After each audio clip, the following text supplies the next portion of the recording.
सैराट या चित्रपटातून घराघरात पोहोचलेली अभिनेत्री रिंकू राजगुरू सध्या वेगवेगळ्या भूमिकेतून प्रेक्षकांचं मनोरंजन करत असल्याचं पाहायला मिळत आहे. नुकताच प्रदर्शित झालेल्या पुन्हा साडेमाडे 3 या चित्रपटात तिने महत्वाची भूमिका साकारली आहे. तर या चित्रपटाच्या आधी तिने झिम्मा 2 या चित्रपटातून प्रेक्षकांचं मनोरंजन केलं आहे. तर आता रिंकूने एका मुलाखतीत प्रेमाबद्दल वक्तव्य केलं आहे.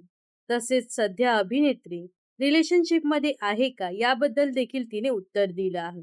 तर अभिनेत्री या मुलाखतीत काय म्हणाली हे या व्हिडिओमधून जाणून घेऊयात. रिंकूने नुकताच राजश्री मराठीला मुलाखत दिली. या मुलाखतीत अभिनेत्री म्हणाले की मी सिंगल आहे. सध्या माझ्या आयुष्यात कोणीच नाहीये. पण प्रेमावरती मला खूप विश्वास आहे आणि मला असं वाटतं प्रेम ही सगळ्यात सुंदर गोष्ट आहे आणि मला आता त्याच गोष्टीची भीती वाटते. प्रेमाची भीती का वाटते असं विचारल्यावर रिंकू राजगुरू म्हणाले की सध्याची पिढी प्रेमाचा खूप वेगळ्या पद्धतीने विचार करते. मी अशी आहे की जर मी प्रेमात पडले तर प्रेम हेच मला सर्व काही वाटतं. म्हणजे मी लग्नापर्यंतचा विचार करते. रिलेशनशिपमध्ये हे सर्व ओके आहे. मला असं वाटतं ज्यावेळी कोणामध्ये आपण भावनिकरित्या गुंततो त्याच वेळी किती नाही म्हटलं तरी आपण त्या माणसावर अवलंबून असतो आणि मला तीच भीती वाटते. आजकाल कोणीही कोणासाठी कोणालाही सोडू शकतं. पुढे अभिनेत्री म्हणाली की आपल्या आईवडिलांच्या काळात असं असायचं की समजून घेऊन काहीतरी मार्ग निघेल.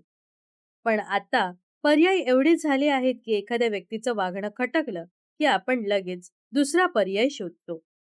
त्याचमुळे मला या गोष्टीची भीती वाटते की कोणावर विश्वास ठेवायचा? प्रेम केलं तर ते टिकेल का?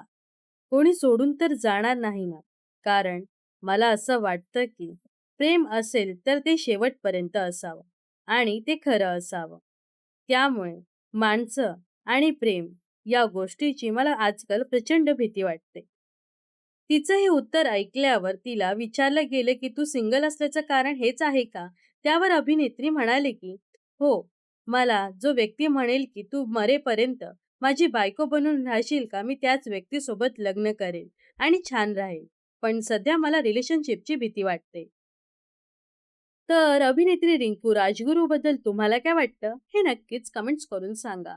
व अशाच मनोरंजन विश्वातील ताज्या घडामोडी जाणून घेण्यासाठी नक्कीच आपल्या चॅनलला सबस्क्राईब आणि फॉलो करायला विसरू नका.